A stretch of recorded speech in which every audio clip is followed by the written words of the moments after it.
If anyone comes to me and does not hate his own father and mother and wife and children and brothers and sisters, and yes, and even his own life, he cannot be my disciple.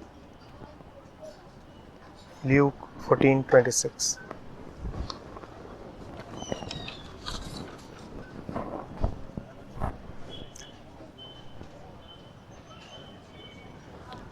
You must have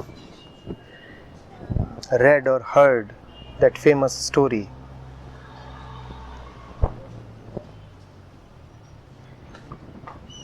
The young man is sitting by a pond.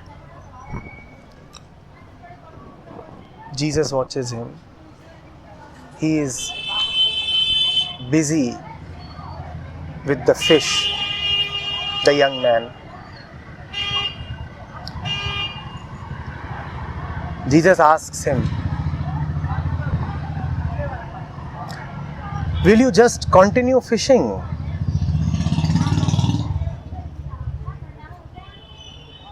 Will you just keep fishing? Or is there something that is more important to you?" The young man looks at Jesus. Then he looks at the fish.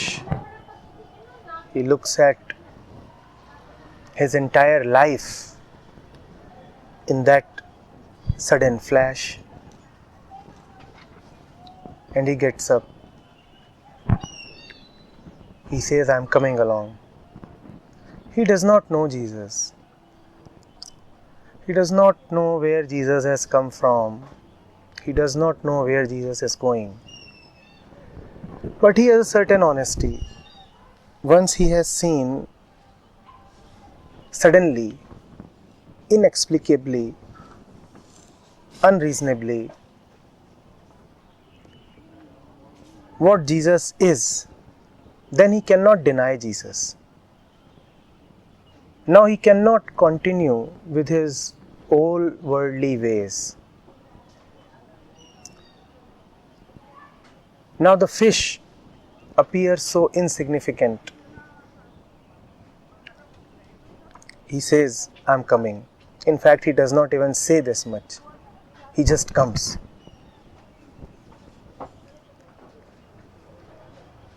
And such are the ways of Maya. Just then, he receives news that his father is no more.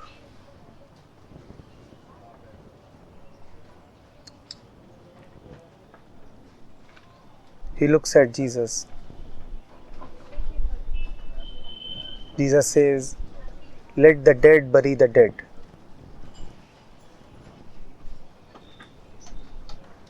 Now that you have come, just keep coming. Let the dead bury the dead. That is the essence of what Jesus is saying here.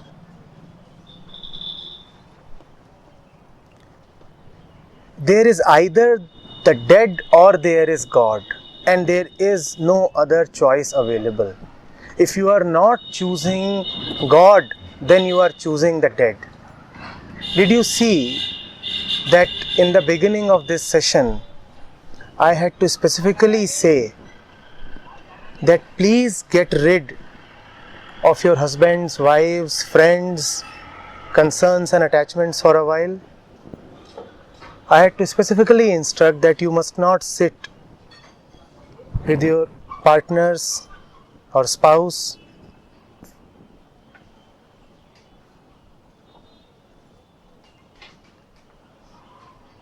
There can either be God here or your spouse, and your spouse is the hindrance between you and God. Jesus does not mince words. He very clearly says, unless you are totally free. When he says hate, he does not mean another activity. He means totally free, not attached. Unless you are totally free of the persons you are with, you cannot come to me. If you are sitting between strangers here, then they will not harm you. They are strangers. But if you are sitting with your brother or your girlfriend, she will harm you greatly. He will harm you greatly. If there is a stranger next to you, the stranger will keep to himself. But if there is your boyfriend next to you, the boyfriend will keep touching you, disturbing you, and you won't even realize that your boyfriend is your nemesis. Your boyfriend is your enemy. He has been stealing you away.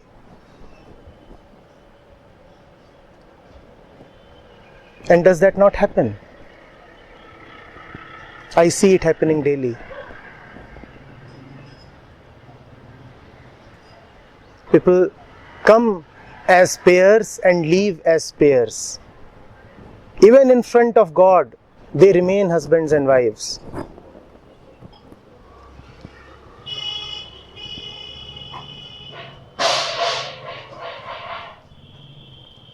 How will you ever come to the truth if you insist on remaining a person?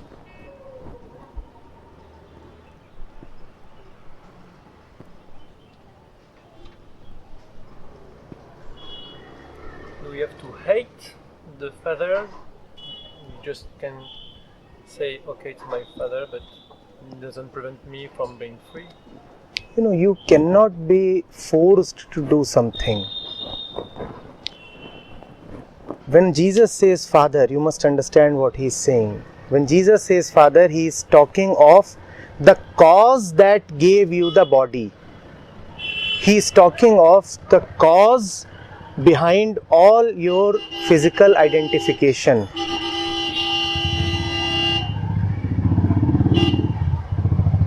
Until the time you keep calling somebody as your father, how will you ever accept the only one father?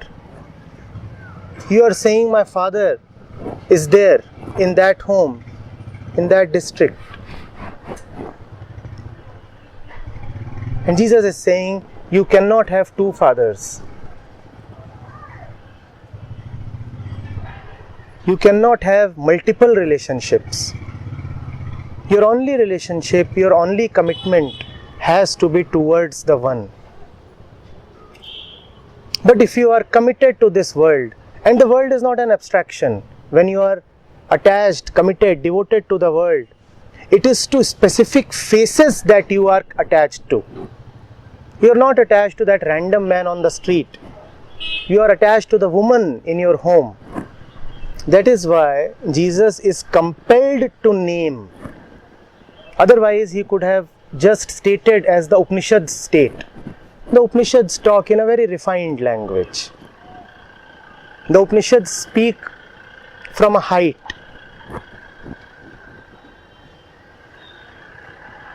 But Jesus is the salt of the earth. He speaks right from the ground.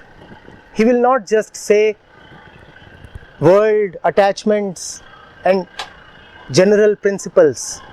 He names, he comes to the specifics. He says brother, sister, husband, wife, father and mother. These are the ones who cause you suffering and nobody else. The stranger can never disturb you. But if the one sitting next to you is your boyfriend, then he will surely keep disturbing you. The stranger will not ask you to get up and go away. But your wife will keep reminding you, it is time, let us go away, darling. The food and the bed is calling. Do strangers ever harm us, or is it our friends who harm us? Only those can harm you who are the closest to you. Strangers are so far away, how can they harm? But the ones you call as your relative, as your loved ones, they sit right next to you. It is so easy for them to harm you. Kabir has put it beautifully.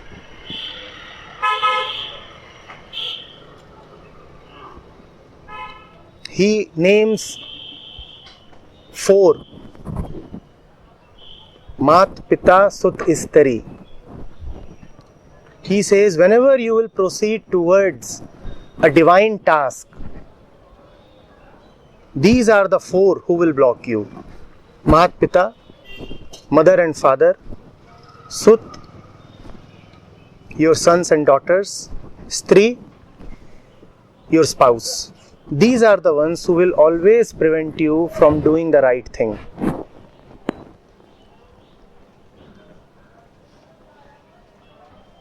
मात पिता सुत स्त्री आलस बंधु कानी साधु दरस को जब चले Ye atakave kani. Whenever you will want to go to meet the sadhu, these are the ones who will raise hindrances.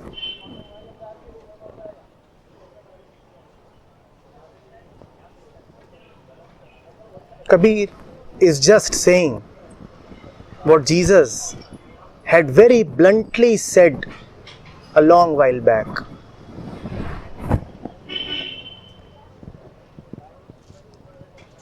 When we say the world is the bondage, I am asking you, is the man sitting there in some unknown district having no relationship with you, is he your bondage? Who keeps you down? Whose face comes to your eyes when you move towards anything? Does the commoner on the road have any power or control over you? Who is it? We cannot talk in generalities. We cannot say the world is an illusion. Name the world. Put a face to the world. The world has a name, a face, an address. And if you are honest, then you will confess that the world has such and such faces. How many numbers are there in the address book of your phone? The population of the world is 8 billion. And you have 500 numbers. The 8 billion are not coming to possess you or take control of you. It is these 500. And amongst these 500 also, there are 5 that you have listed as emergency numbers, as intimate numbers. The more intimate a person is, the more intimately he will enslave you. And one cannot sugarcoat this fact. I know it hurts. I know you are left groping. You do not know what to do with this statement. You feel like asking, even if it is true, now what to do? Give up on my family? I don't know. You figure out. But it is my responsibility to not to dilute what Jesus has been saying. It would be sacrilege to sugarcoat what a Jesus or a Kabir has said.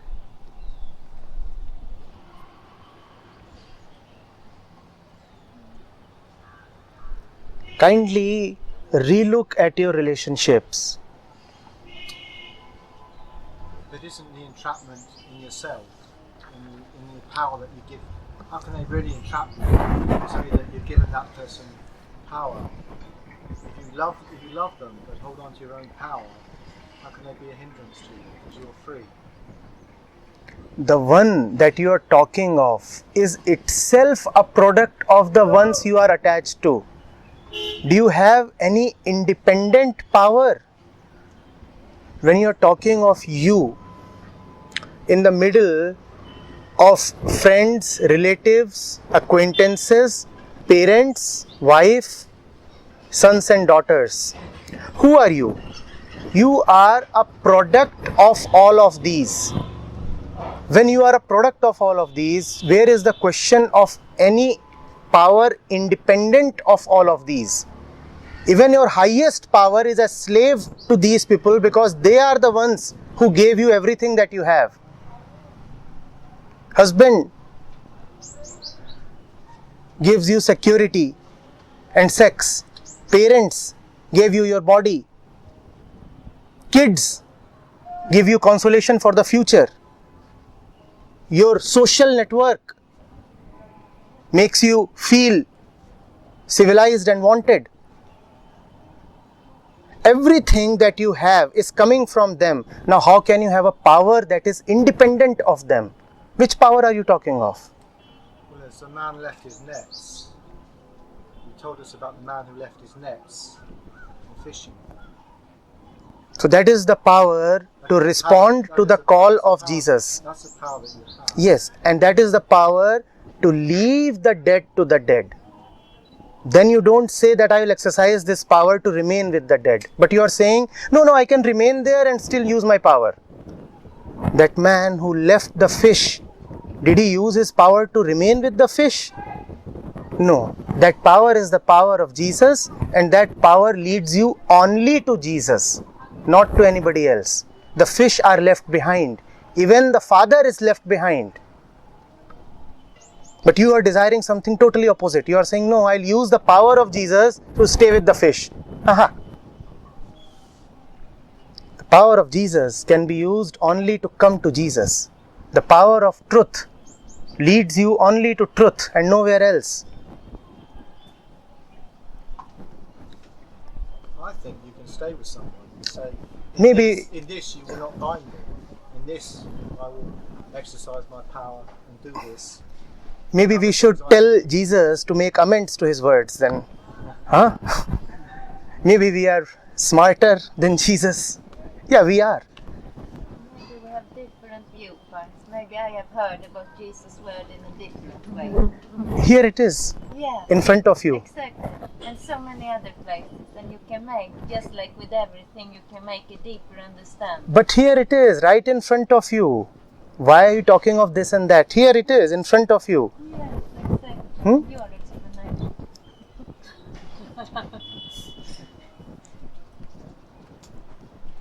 The words are so direct. Unless you are intent on disfiguring them to suit your personal priorities, you cannot miss. So in that case, if everyone meets God, there will be no human race anymore. How is that? There would not be a human race like the one we have right now. Don't say no human race. You are coming from an ego-based assumption that the only kind of humanity possible is the one that you have created. This will not be there. How do you know that nothing will be there? Yes, the ones that you are with will no more be there. But how do you know that you will be with nobody? Something more beautiful, something real, something of Jesus will be there. When you are not there, then the truth is there. When you have not decided for yourself, then the truth decides for you. It says in the Old Testament, it's not good for man to be alone. Yes, it is not good for man to be alone, and the way we are always alone. Lonely rather, always. What is the mark of loneliness? The mark of loneliness is self-confinement. I am only this much. The mark of not being lonely is I am vast. And when you are vast, then you cannot limit yourselves to 4 people. Father, mother, kid 1, kid 2. And everybody else is an outsider. Then the entire universe is your family. Then you are not attached to one.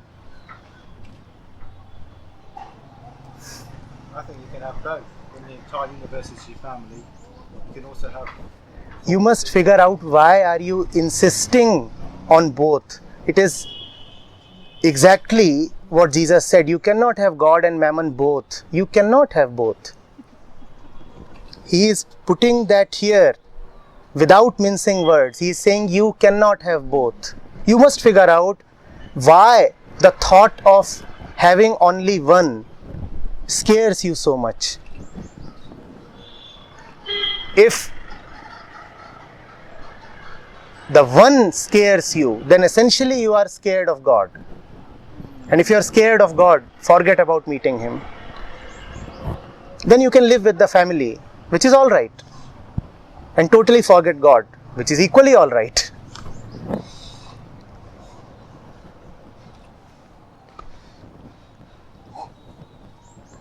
What does it mean to leave the family? The word leave can mean a lot of different things. Yes. No, not physically. Physically you cannot leave anything or anybody, because physicality is always so relative. Right now you are here and your family members are in the next room. The distance is of a few meters. You can start living elsewhere and then the distance of a few kilometers. What do you call it as? Leaving? What kind of leaving it is? Just the distance has changed. Leaving means something totally different. Leaving means that everything about you is subservient to the truth. You do not decide on the family. The truth decides on the family. You are going towards God. And you meet more who are going towards the God. And because you are co-travelers, you now have a family. That is the family. You did not decide on the family. You only decided on God. Your only goal, intention, motivation and center was the truth. But in the way of the truth, while walking in truth, you happen to meet a few other people. Now they are family. They will no more be family the moment they digress from truth. They are family only as long as they too are going towards the truth. Both of you are not going towards each other. Both of you are going commonly towards truth, and hence it appears that you are with each other. It's like being in the same railway compartment. He is going towards that infinity. She too is going there. They happen to meet and it is family. Now if she gets down, he won't get down with her. He has to go. His first priority is the truth. Everything else comes later.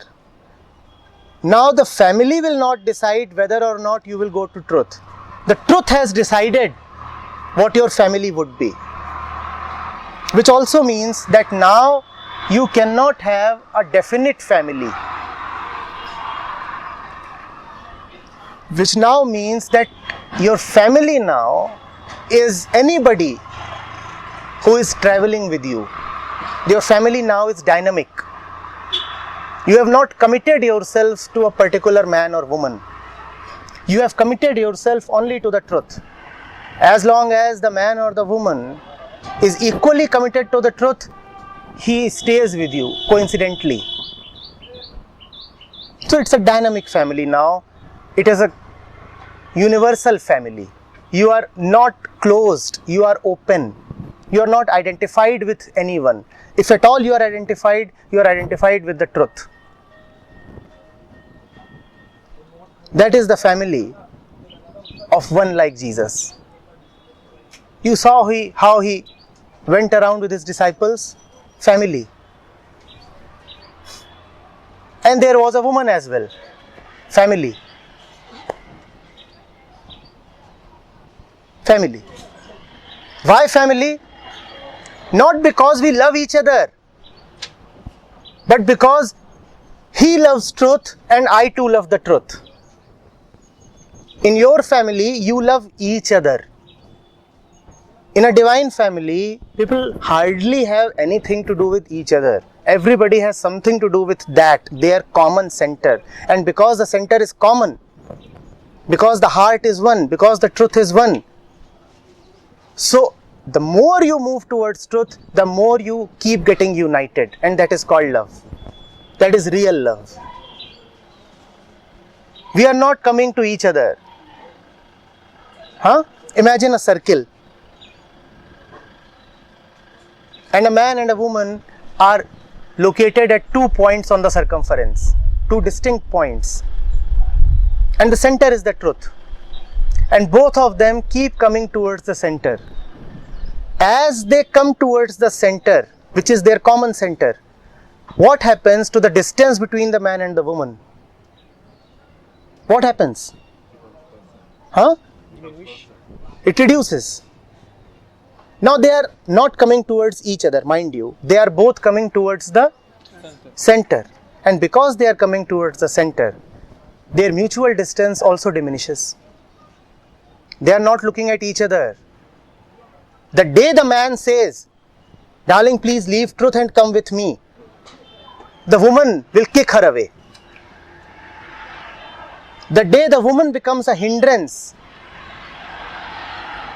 in the man's movement, the man will have nothing to do with her. Now that is some family. But that is not how our families are, right? Our families are self-enclosed, self-serving units. This family, that family, that family, that family, all vying for their self-interest, competing even.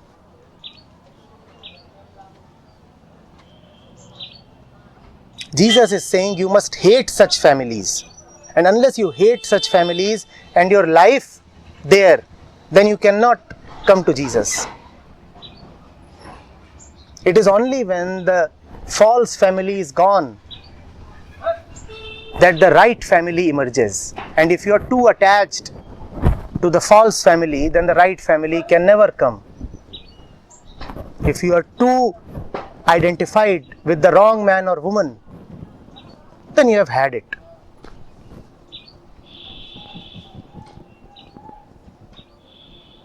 I often say, how do you know whether you are with the right person? Just find out what is the influence of that other person on you. What does he do to you? How do you feel in his company? If you feel a certain peace in his company, he is auspicious for you.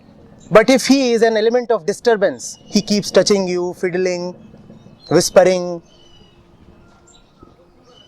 taking your mind elsewhere, then he is an evil influence. A person is good for you only if he makes you feel more inward, more of yourself.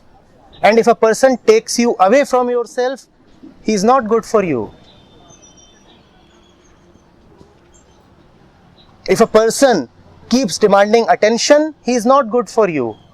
The real lover will always want to leave you alone because he will know the value of peace. He will not try to meddle in your life. He will be present with you, but not really identified with you. Because he will be a lover, he will want that you keep moving to your center, that you gain more of yourself. And that gaining more of yourself, that feeling an inward completeness and security, that is called aloneness. Be with a person only if you can be alone with that person. If a fellow excites you, he is not right for you. Because excitement means you are going away from your center. That is one criteria. If a fellow excites you, avoid him. If the sight of a woman makes you forget everything else, pray for your safety.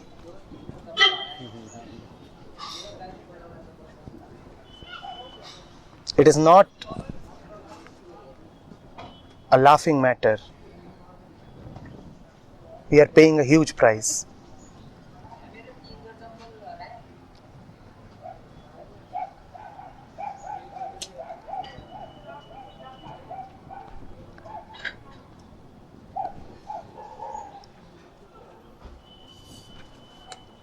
The words of Jesus are coming from great compassion. He wishes you well. He is not an enemy. So when he is saying something, kindly take it to heart. It's an enemy of the social order. Yes. And of everything that destroys you, he is enemy of that.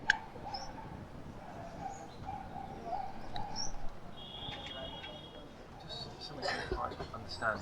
Why would we have to leave or change any situation from the external in order to try to find out or try to be what we already are? Because when you move inwards, then the external also changes. Now if you are attached to the external, then you will block the external from changing, and when you block the external from changing, you can no more move inwards. If you're already going inwards, then it would happen automatically because it wouldn't be the you Yes, doing anything. yes. So here, To do anything yes, would be almost a waste of time. yes. So you must not block. Blocking is doing. You sit here, Sure. and this is. It's coming naturally. Ah. It's expressing it. But and even when, leave it in your own time as it occurs. even when it comes, remember, it is coming always. You're talking about the invitation of the heart. It is always there. So what do you mean by it coming naturally? What I mean is, if you are already there, then why? Okay, you would change it if it automatically moves that way. It moves that way. You move that way. The call of the truth is always there, right? Sure. Why is man not with and in truth?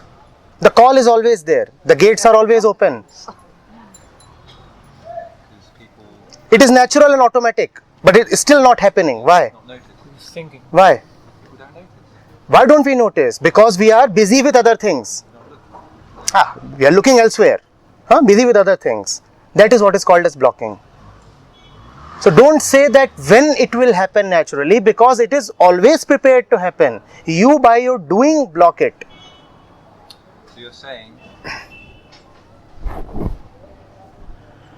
as you realise that you are that space, and you realise yourself, naturally, if you want to use that word, you will stop blocking the innate. No, I'm not saying that. No, I'm not saying that. I'm saying You're saying that we That there- desire deep down. Yes, take away the word yes, desire, yes. In our innerst being, Yes. we don't want to be with anyone. yes, That's what yes. And naturally, at the moment, we're blocking that. with Yes. Our relationships.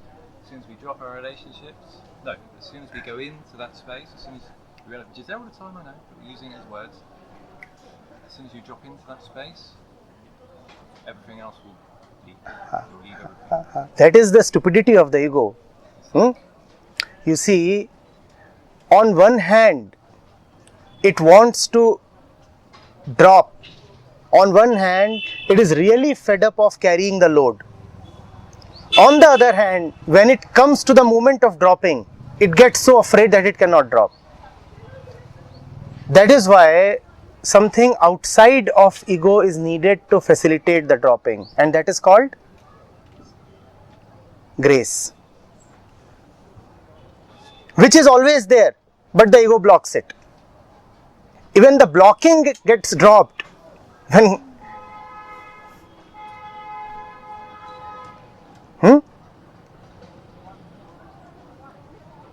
at least in one matter you can say that mind has free will.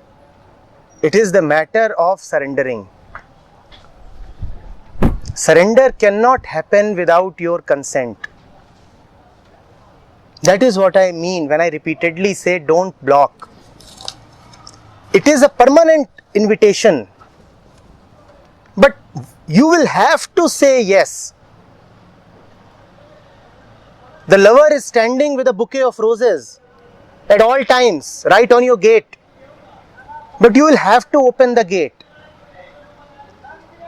You know, Jesus had said that Knock and the door shall be opened. It can be put a little differently for the sake of understanding. It is not as if you have to knock at the gate of truth. It is not as if the gate of the truth is closed. The gate of truth is always open. How can you knock? Truth is always knocking at your door. Jesus is saying, you open your door. Truth is present in front of you at all times, and he keeps knocking. It's closed. And the truth is a lover, carrying red roses, and you are spurning him.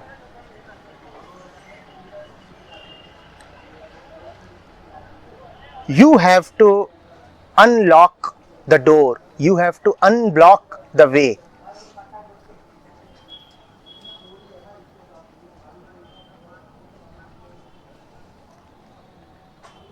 I may keep on saying these things, but unless your heart is opened, these things will fall just on the ears.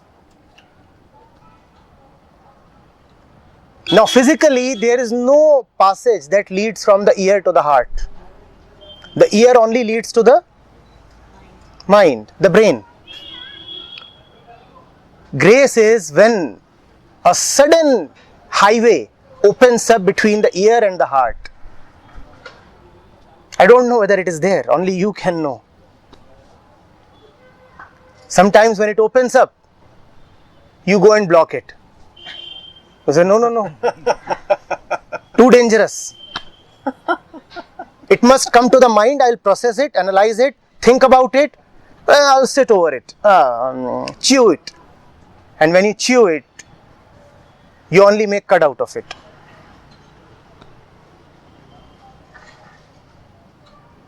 Did you say that the ego ultimately agrees to surrender? That ultimately can take 10 billion years.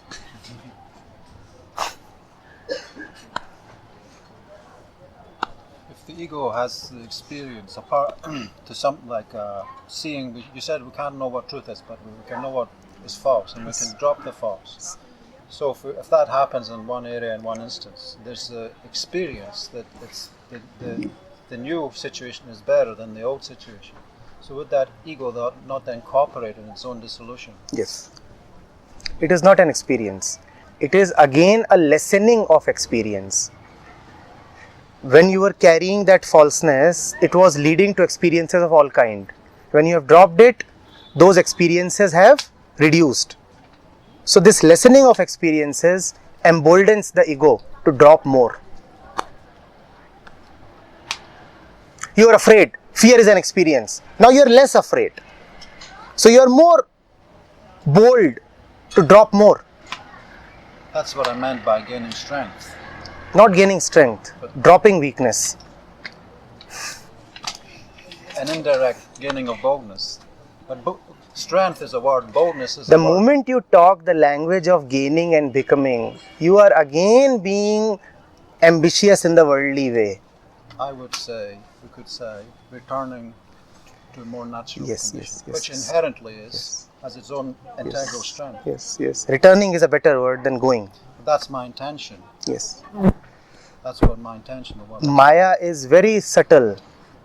In spite of the best intentions, it can make you go crazy. And it can make someone else misunderstand and Yes. react to a misunderstanding, Yes. which has no bearing to the fact of what I'm saying. Yes. But you see, you have to see, when you say gaining,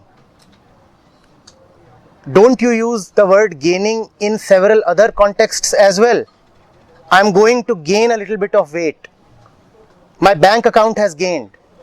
When you are using the word gaining in all those contexts, how can suddenly you use the word gaining in a spiritual context also?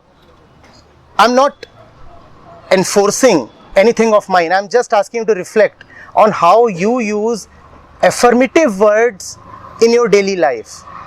When you are using all those words that way, then how can you suddenly use those words this way? That is why you must pay attention to your choice of word. When you keep saying, I have gained this mobile phone, immediately the mind is habituated more to addition, to accumulation. Accumulation. I have gained reputation. I have gained money. Now that is an addition. That is an increment. Now you are saying, I am gaining the truth. Will the mind suddenly lose the previous image? No. Images have a stickiness. It will still use the word gaining in the same sense as it had used in the morning. Then I shall use the word regaining, or better, recovering. Just be conscious that it cannot be the same word. Words otherwise are meaningless. But words reflect the fact of the mind. But is the intention not more important than the word? No. Because between the intention and the happening sits Maya.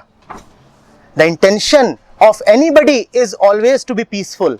But what does he end up doing? Anybody who is ever acting, is he acting so that he becomes more harassed, more disquiet, more disturbed? Is the intention ever to become pitiable? Intentions are always noble, but the acts are deplorable. In normal life, there are different languages. There's Italian, there's English. And I had the direct experience that there are the same words in the two languages, and they can have a different meaning. So when I hear that word from an Italian speaker, they have a certain meaning, and I have a certain meaning. And I respond to the meaning I hold, which has no relation to their actual intention. Right. So that's why I say the intention is more important than the word. I'm not saying compare the meaning that you hold to the meaning that somebody else holds. I'm saying see how you use that same word yourself in different contexts. But we're here in this context, not in other contexts. Will you use the word love differently in different contexts? Do you? Does it happen? When you say, I am gaining, do you really mean different things in different contexts? Is it not always a sense of addition, furtherance, accumulation? You have to tell. Then I change it to regaining. But the intention didn't change. I changed the word. Intention cannot change because the intention of the mind is always to return to the center. So don't talk of the intention. Intention is a given. No point talking of it again and again. The intention of you, me, this, that stone, that kitten, that monkey, all are carrying the same intention. The intention is to be dissolved. The intention is to relax. So don't talk of intention. What matters is the action of the mind, not the intention. Have you not heard that? The road to hell is paved with good intentions. In spite of all your good intentions, you might be finding yourself in hell. So keep a watch over the facts. Don't hide behind intentions. Keep a watch over what really is happening. Don't defend it by saying, oh, it is happening this way, but my intention was proper. Oh, I kicked you, but my intention was to kiss you.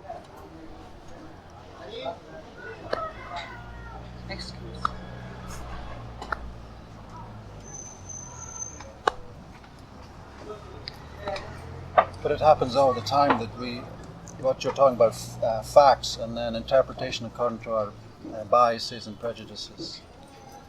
So we kick ourselves. Something happens, like you said, your spouse can never hurt you, only your own prejudices can hurt you. So someone might say something, but it triggers an association and we kick ourselves. So is that any responsibility of the person, or is it responsibility of what? Association, prejudice, interpretation. Are these two different? Yes. How? He might use a word. Is he any different from what you hold of him? When you say, is it his responsibility or the responsibility of the bias? Is he any different from the bias that you hold? Is he himself not a projection of the bias? Do you know of him as anything other than the bias that you hold of him?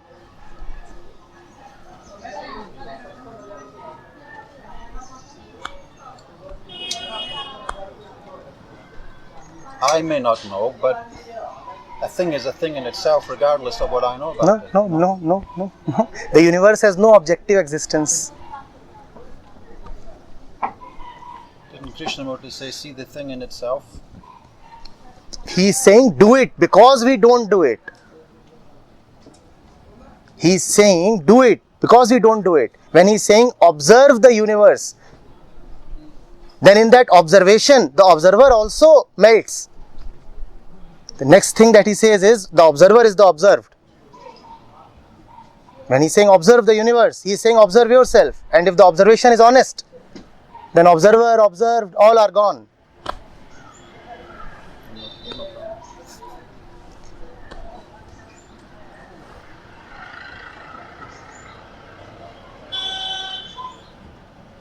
Looking sharply at facts is facilitated greatly by looking at our own choice of reactions, behavioral patterns and words. Why words? Because words are so gross that it is easy to catch them. And because words have been given a definite dictionary meaning, so it will be difficult for us to be dishonest there. The dictionary will keep calling our bluff. Paying attention to language. Acharya ji, then why Jesus used this word doesn't hate his harm father? I mean, why he used this hate word? It was intentional. He wanted to provoke you. If he just says, don't be attached, then you can quickly turn around and say, no, I am not attached. So this advice is not for me. He is saying you must actively hate. Now you cannot agree with Jesus. Now Jesus is saying something that is unacceptable to you. He is saying you must hate. He is not saying something mediocre, mild, passive. He is not saying you should not be attached. Because if he says you should not be attached, you will quickly say, oh yes, I am not attached to my wife. No, not at all. Just that I talk to her 20 times a day. No, not attached. Your call register can call your bluff only if you look at the facts. So Jesus is saying something that you cannot quickly assimilate, cannot quickly co-opt. He is saying hate. Now will you say, yes, I already hate my wife? Will you say that? Now you cannot say that. So you are stuck.